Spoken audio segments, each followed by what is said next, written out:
Perkenalkan, nama saya Kenadi Parare. Di sini saya mewakilkan dari kelompok 2 Moda Pembelajaran PAI. Di sini kami akan menampilkan video praktik mengajar untuk UTS dengan model TPS, Think, Pair, and Share. Di sini Tessa berperan sebagai guru dan kami semua berperan sebagai siswanya. Sekian, terima kasih. Wassalamualaikum warahmatullahi wabarakatuh. Selamat.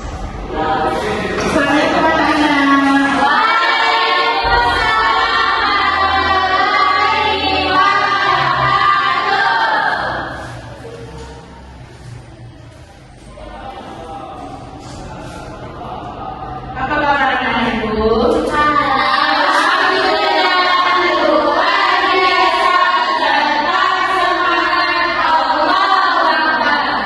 Alhamdulillah. Semoga kita selalu dilindungi oleh Allah Subhanahu wa Ta'ala ya. Amin. Nah, sebelum pembelajaran Ibu mulai, Ibu tolong dulu ketua kelas memimpin doa terlebih dahulu. Baik Bu. Berdoa mulai.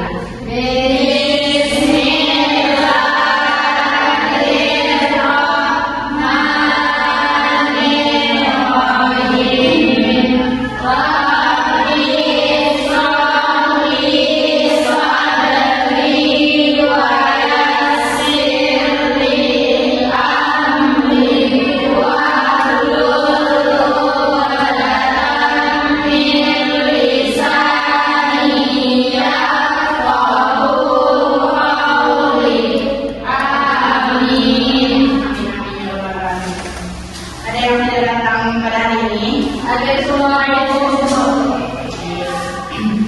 Nah, dari materi kita, pembelajaran kita pada kali ini yaitu tentang fitnah dan ghibah. Karena Ibu tahu kan, fitnah dan ghibah itu sudah merajalela di lingkungan kita saat ini, terutama di media sosial, di lingkungan sekitar, dan lain-lain sebagainya. Nah, sebelum Ibu lanjut, Ibu mau bertanya dulu kepada anak-anak Ibu. Pernahkah anak Ibu mendengar berita yang ternyata tidak benar di kalangan kita saat ini? Pernah nggak? Lalu apa dampak dari fitnah dan ghibah itu? Nah, nanti setelah Ibu selesai menjelaskan materi kita, pasti anak Ibu tahu jawaban dari pertanyaan yang telah Ibu paparkan tersebut.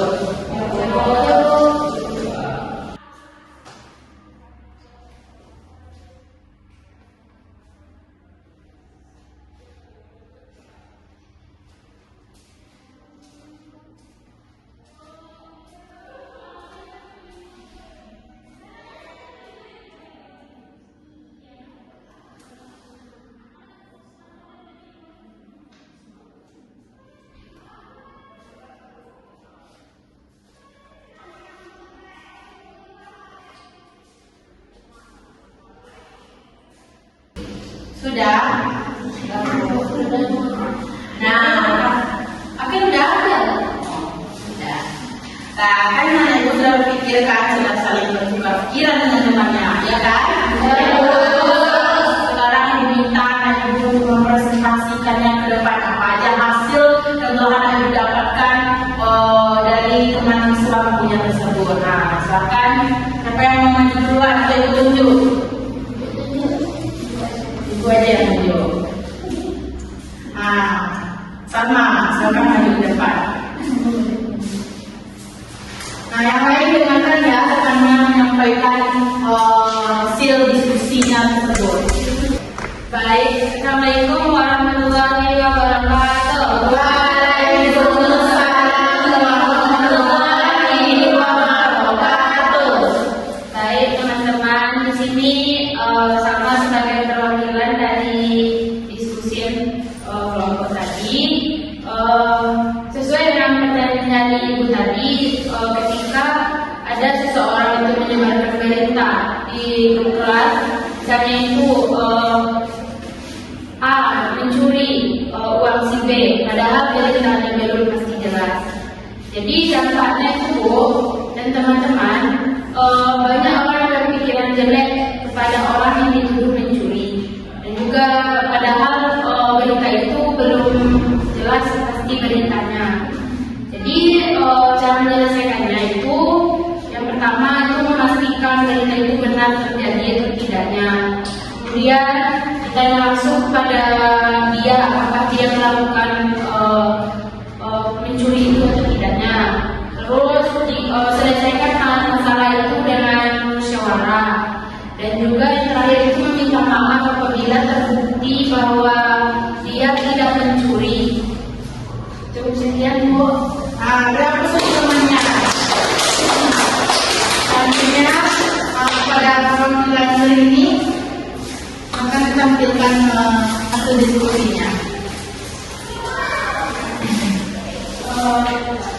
Baik, saya perwakilan dari kelompok untuk menyampaikan sebenarnya, yaitu dampaknya seseorang sudah menyebarkan informasi yang tidak jelas dan menimbulkan fitnah, terus merusak nama baik seseorang. Cara menyelesaikannya, seharusnya kita cari dulu informasinya yang lebih jelas dan tidak merusak nama baik seseorang itu. Sekian saya berikan kepada Ibu. Baik, sebenarnya apa sebenarnya? Selanjutnya perwakilan dari sini. Baik, saya perwakilan dari kelompok sebelah saya. Di sini seperti kasus yang dibilang Ibu tadi, apa dampaknya yaitu orang yang dipindah itu merasa tersakiti. Yang pertama, yang kedua terjadinya pemusuhan karena berita tersebut belum pasti benar begitu. Sudah melihat, sudah Bu. Silakan dulu. Berikan aku ya. Selanjutnya presentasi yang terakhir dari kelompok ini. Silakan perwakilannya untuk mempresentasikan diskusinya. Oke, kalau saya dari perwakilan kelompok saya akan mempresentasikan dari tadi penjelasan Ibu tadi, yaitu dampaknya siswa tersebut yang dituduh itu dia tidak dapat dipercaya lagi oleh sesama temannya, atau mungkin dia bisa dijauhi oleh teman sekolahnya juga. Dan juga cara menyelesaikannya yaitu sebelum menfitnah atau itu pokoknya cari dulu buktinya sebelum menyebarkan berita hoax tersebut. Sekian, terima kasih. Tepuk tangan untuk jadi benar ya Ibu, apa yang disampaikan teman-temannya tadi itu adalah benar. Jadi kita itu tidak boleh menyebarkan berita itu sebelum terbukti fakta atau kebenaran itu, kita tidak boleh menyebarkannya terlebih dulu. Kalau kita itu sudah terlanjur menyebarkannya itu, kita sebagai pelaku itu harus meminta maaf kepada korban dan orang lain. Jadi fitnah itu banyak yang terlibat karena perlakuan fitnah itu. Yang pertama, kita sebagai pelaku karena udah tahu berita yang kita sebarkan itu nggak benar, jadi kita dijauhi oleh orang lain. Yang kedua, korban itu jadi dibully, dijauhi dan diolok-olok dengan teman-temannya yang lain. Yang selanjutnya, orang lain itu kayak merasa percaya lagi dengan pelaku, dengan korban. Nah, jadi dampak itu banyak karena oleh fitnah hibah itu. Oleh karena itu, kita sebagai generasi muda namanya, kita tuh nggak boleh menyebarkan fitnah, menyebarkan berita yang tidak benar. Jadi kita tuh harus kita pikirkan terlebih dulu, harus kita cari dulu kebenarannya baru kita sebarkan. Nah, ada paham sampai di sini? Cukupkan dari kita hari ini, dan Ibu harap anak-anak Ibu semuanya tidak ada yang meniru, mencontoh perilaku fitnah yang tercela tersebut. Oke, Ibu? Oke, Ibu. Ibu tutup materi kita hari ini dengan mengucapkan alhamdulillah.